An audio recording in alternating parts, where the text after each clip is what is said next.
नमस्कार, दिन भर की बड़ी खबरों में आपका स्वागत है। मैं हूं आपके साथ अंशिता।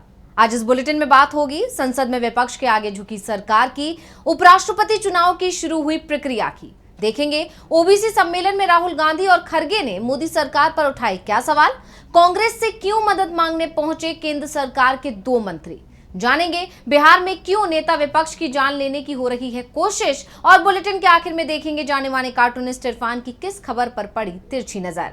लेकिन दिन भर की तमाम बड़ी खबरों से पहले एक नजर आज की सुर्खियों पर।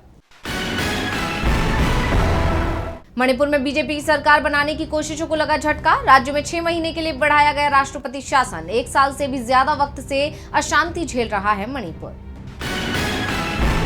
मालदीव पहुंचे पीएम मोदी, पीएम मोहम्मद मोइज्जू से की मुलाकात। मालदीव के स्वतंत्रता दिवस समारोह में मुख्य अतिथि के रूप में शामिल होंगे पीएम मोदी।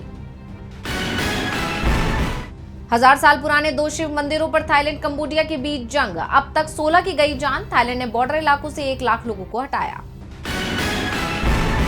लाल निशान पर बंद हुआ सेंसेक्स। 721 अंकों की गिरावट के बाद 81,463 पर बंद हुआ सेंसेक्स। वहीं 225 अंकों की गिरावट के साथ 24,837 पर बंद हुआ निफ्टी।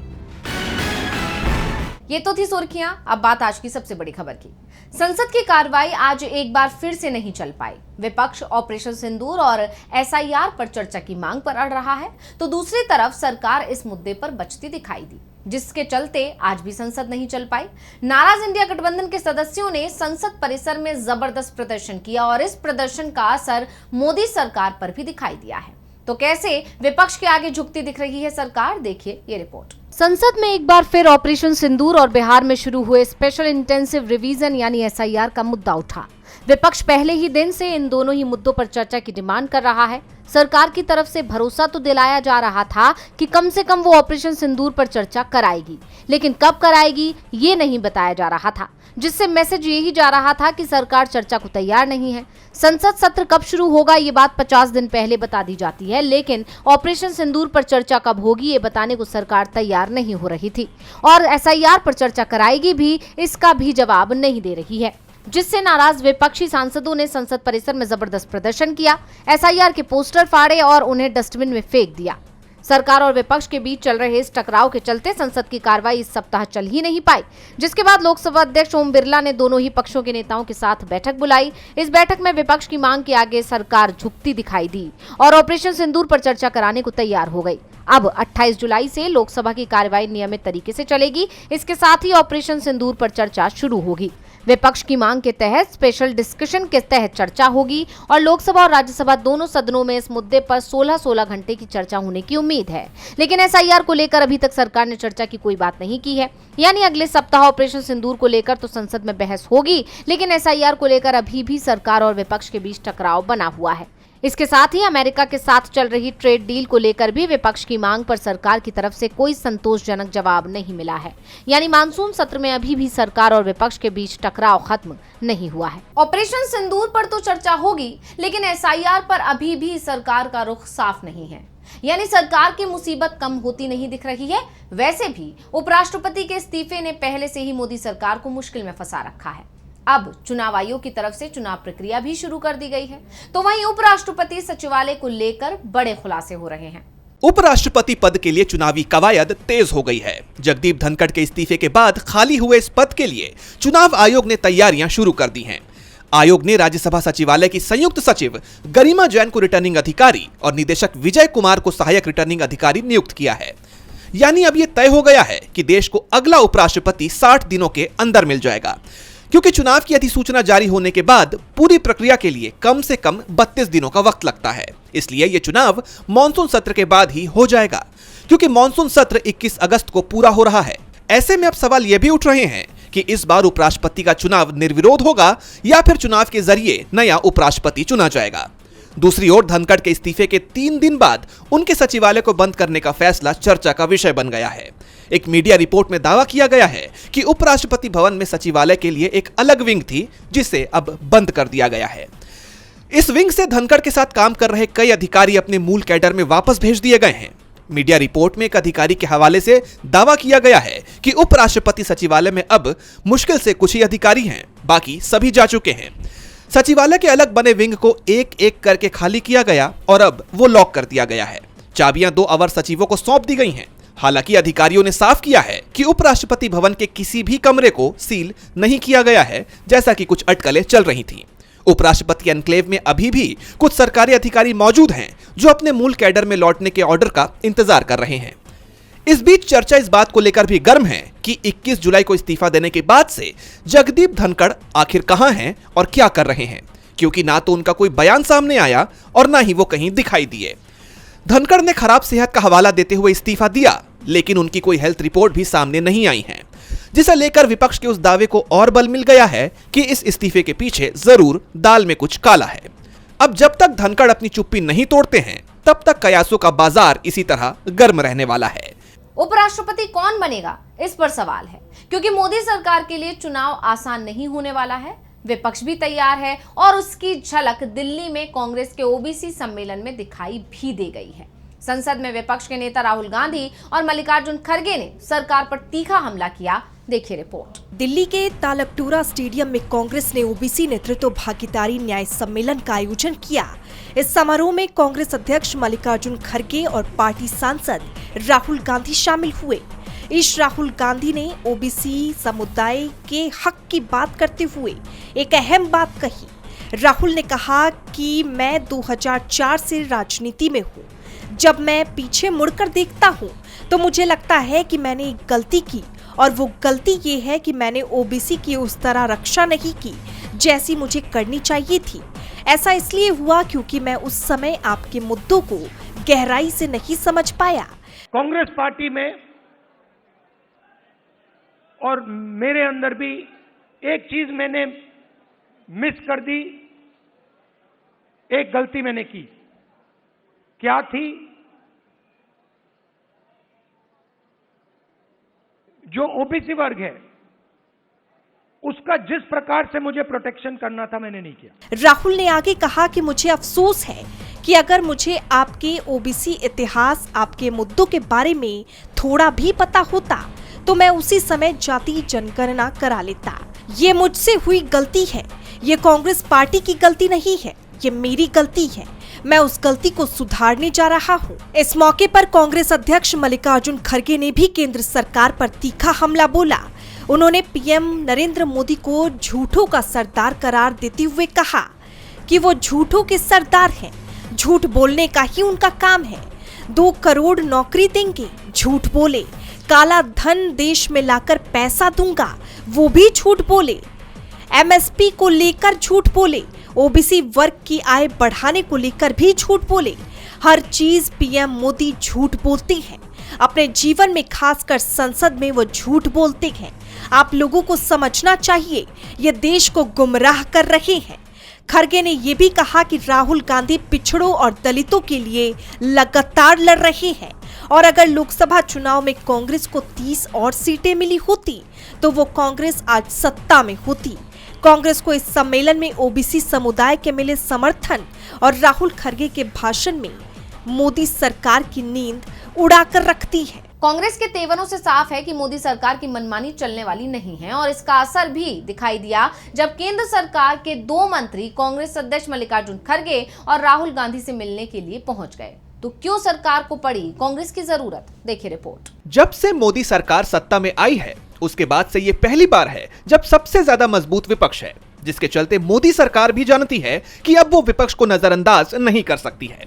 जिसकी एक तस्वीर सामने आई 25 जुलाई को, जब लोकसभा में विपक्ष के नेता राहुल गांधी और राज्यसभा में विपक्ष के नेता मल्लिकार्जुन खड़गे से मिलने संसदीय कार्य मंत्री किरण रिजिजू और कानून मंत्री अर्जुन राम मेघवाल संसद परिसर स्थित उनके कार्यालय पहुंचे। दावा किया जा रहा है कि दोनों सदनों में विपक्ष के नेताओं से मोदी सरकार के मंत्री जस्टिस यशवंत वर्मा के खिलाफ महाभियोग के नोटिस को लेकर चर्चा करने पहुंचे। गौरतलब है कि लोकसभा में जस्टिस वर्मा के खिलाफ महाभियोग के नोटिस पर सरकार और विपक्ष दोनों ही पक्ष के सदस्यों के हस्ताक्षर हैं। हालांकि अभी तक इस नोटिस पर समाजवादी पार्टी और तृणमूल कांग्रेस के सदस्यों ने हस्ताक्षर नहीं किए हैं। कहा जा रहा है कि किरण रिजिजू और मेघवाल इस मुद्दे पर आगे की रूपरेखा को चर्चा करने पहुंचे हैं, क्योंकि सत्ता पक्ष अच्छी तरह जानता है कि वो बिना विपक्ष को साथ लिए इस मुद्दे पर आगे नहीं बढ़ सकता। इसलिए केंद्रीय मंत्री विपक्ष के नेताओं से मिलने पहुंचे। बता दें कि जस्टिस यशवंत वर्मा को हटाने की प्रक्रिया जल्द ही लोकसभा में शुरू की जाएगी। मिली जानकारी के मुताबिक लोकसभा स्पीकर ओम बिरला जल्द ही एक वैधानिक समिति के गठन का ऐलान भी कर सकते हैं। समिति उन आधारों की जांच करेगी जिन पर जस्टिस को हटाने की मांग की गई है। ओम बिरला और राज्यसभा के उपसभापति हरिवंश नारायण सिंह ने दोनों सदनों के महासचिवों के साथ बैठक की और अधिकारियों ने प्रक्रिया को अंतिम रूप देने के तौर तरीकों पर चर्चा की।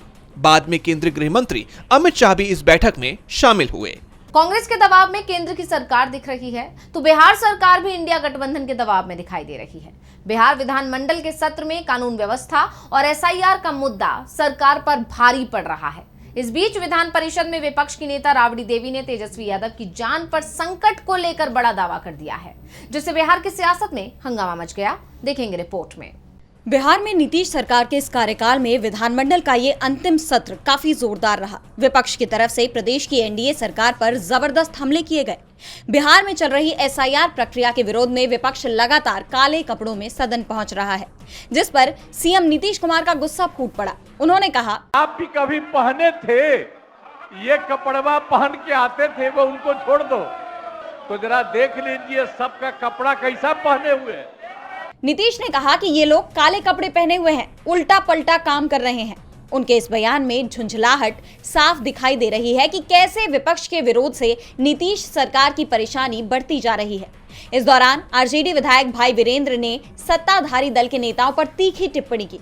उन्होंने बीते दिन सदन में हुई हाथापाई का जिक्र करते हुए कहा कि जिस तरह कल बीजेपी के विधायक सदन में माइक तोड़कर हमारी तरफ दौड़े थे, अगर हम बीच बचाव नहीं करते तो सिर फट सकता था, चोट लग सकती थी। ये बीजेपी का गुंडा राज है। विपक्ष के विरोध और सत्ता पक्ष के बयानों के बीच पहली पाली में विधानसभा की कार्यवाही महज 5 मिनट में ही स्थगित करनी पड़ी। विधानमंडल की कार्यवाही भी मुश्किल से 10 मिनट तक चल पाई। विधान परिषद से बाहर निकलकर मीडिया से बातचीत करते हुए पूर्व सीएम राबड़ी देवी ने डिप्टी सीएम सम्राट चौधरी पर गंभीर आरोप लगाए। उन्होंने कहा,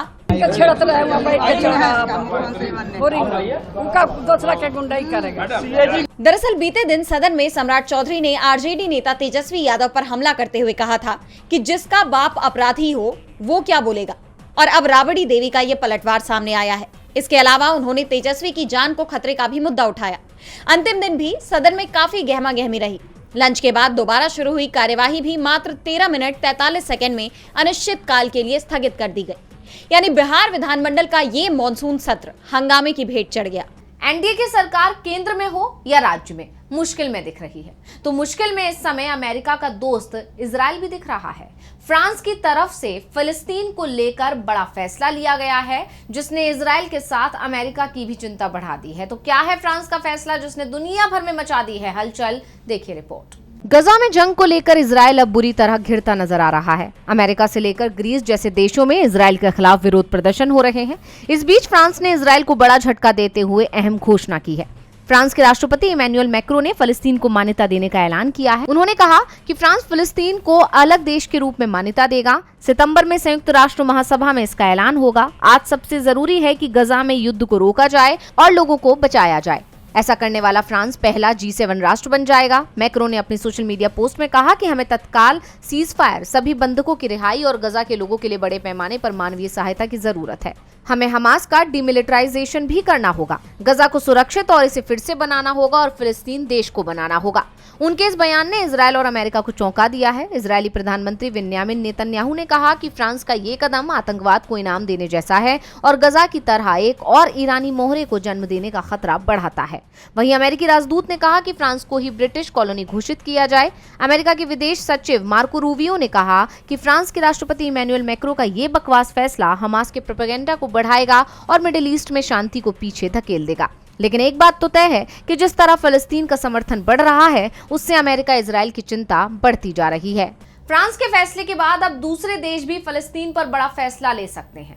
भारत में आपत्तिजनक कंटेंट दिखाने वाले OTT प्लेटफॉर्म्स पर बड़ा फैसला लिया गया है। कई बार इन पर बैन लगाने की मांग उठ चुकी है। सरकार की तरफ से इन्हें लेकर बड़ा कदम उठाया गया है और सरकार ने 25 OTT प्लेटफॉर्म्स के खिलाफ बड़ा एक्शन ले लिया है। तो क्या है पूरा मामला? क्यों सरकार के निशाने पर आए ये OTT प्लेटफॉर्म्स? जानने के लिए देखिए ये रिपोर्ट। OTT प्लेटफॉर्म्स को लेकर देश की जनता 2 गुटों में बटी हुई है। कई लोग ऐसे हैं जिन्हें इन प्लेटफॉर्म्स पर दिखाई जाने वाली चीजों से आपत्ति है। तो कई ऐसे भी लोग हैं जो इनकी वकालत करते हैं। ये बहस तो खत्म नहीं हो रही, लेकिन इस बीच सरकार की तरफ से बड़ा एक्शन ले लिया गया है। केंद्र सरकार ने 25 OTT प्लेटफॉर्म्स पर बैन लगाने की घोषणा की है। सरकार का कहना है कि ये ऐप्स एंटरटेनमेंट के नाम पर अश्लील और आपत्तिजनक वीडियो परोस रहे थे। केंद्र ने नोटिफिकेशन जारी कर इंटरनेट सर्विस प्रोवाइडर को इन OTT ऐप्स और वेबसाइट्स को ब्लॉक करने के निर्देश दिए हैं। जिन OTT ऐप्स पर बैन लगाया जा रहा है उनमें फिल्म और टीवी प्रोड्यूसर एकता कपूर का ऑल्ट, IIT कानपुर से ग्रेजुएट विभू अग्रवाल का उल्लू, देसी फ्लिक्स, हिट प्राइम जैसे फेमस प्लेटफॉर्म भी शामिल है। सरकार ने सूचना प्रौद्योगिकी अधिनियम 2000 और IT नियम 2021 यानी intermediary guidelines and digital media ethics code के तहत ये कार्रवाई की है। सरकार का कहना है कि इनमें से कई ऐप्स और वेबसाइट्स सरकार की तरफ से निर्धारित कंटेंट सर्टिफिकेशन को बाईपास कर रहे थे और IT एक्ट 2021 के नियमों का भी उल्लंघन कर रहे थे। सूचना और प्रसारण मंत्रालय MIB ने संबंधित एजेंसियों को इन ऐप्स और वेबसाइट्स को बैन करने से जुड़े आदेश जारी किए हैं, लेकिन सरकार की तरफ से ये कोई पहली ऐसी कार्रवाई नहीं है। इससे पहले मार्च 2024 में सरकार ने अश्लील कंटेंट को लेकर ही 18 OTT प्लेटफॉर्म्स पर बैन लगाया था। साथ ही 19 वेबसाइट्स, 10 ऐप्स और 57 सोशल मीडिया हैंडल्स भी ब्लॉक कर दिए गए। लेकिन सवाल ये है कि क्या इससे अश्लील कंटेंट का प्रचार प्रसार रुक जाएगा? और बुलेटिन के आखिर में देखेंगे जाने माने कार्टूनिस्ट इरफान की किस खबर पर पड़ी तिरछी नजर।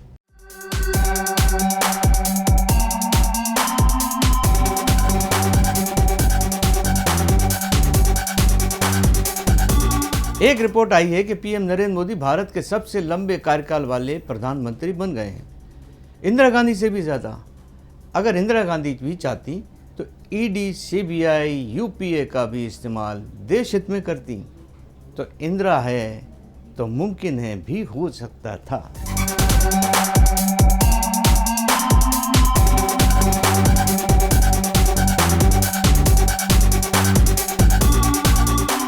बहुत बहुत शुक्रिया इरफान जी। तो आज इस बुलेटिन में इतना ही। आप देखते रहिए DV लाइव और मुझे दीजिए इजाजत। नमस्कार।